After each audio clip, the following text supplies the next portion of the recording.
Hello everyone. धेरैजनाले सोधिरहनु भएको हुन्छ कि बाइनेन्सबाट हामीले कसरी आइएनआर पाउने भनेर होइन। सो म P2P गर्दैछु, हेर्नु होला। जस्तै $71 र P2P कसरी गरिन्छ भन्दाखेरि तपाईँले जानुपर्ने हुन्छ यहाँनिर स्पोर्ट फन्डिङमा गएर तपाईँले सेन्ड P2P ट्रेडिङ गर्नुपर्ने हुन्छ। P2P ट्रेडिङमा गएर फिल्टरमा गएर तपाईँले यहाँ कति चाहिएको छ एमाउन्ट तपाईँले लेख्दा भयो। जस्तै 6000 तपाईँलाई निड छ भने 6000 लेख्नुहोस्। त्यही हिसाबको तपाईँको यहाँनिर रेट आउँछ। 87 रेटले चल्दैछ अहिले, राइट।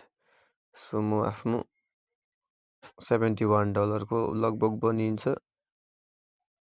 ओके, 6231 बनिन्छ है।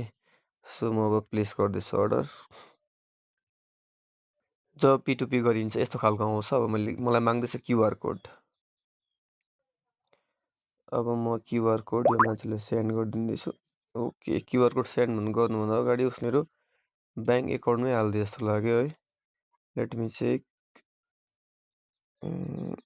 ओके, हेर्नुहोस् है, पर्खिनुहोस् है। हालिदिएको छैन रहेछ। म क्युआर कोड यो मान्छेलाई पठाइदिँदैछु। कन्फर्म, क्युआर कोड गयो। ओके, पेमेन्ट रिसिभ भइसकेको छ। तपाईँहरूले हेर्न सक्नुहुन्छ 6232, राइट। सो मेरो पेमेन्ट यति नै थियो।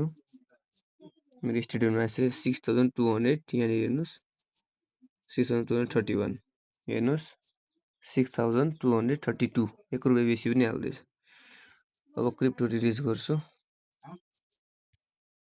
क्रिप्टो रिलिज, पेमेन्ट रिसिभ, पासकै क्लियर गर्नुपर्छ।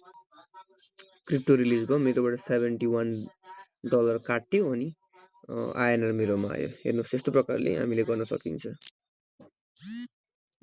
हेर्नुहोस्, मेरोबाट डलर काटियो, उता डलर गयो, आएन मेरोमा आयो। ओके, आएन चेक गर्न सक्नुहुन्छ यहाँनिर। Thank you so much.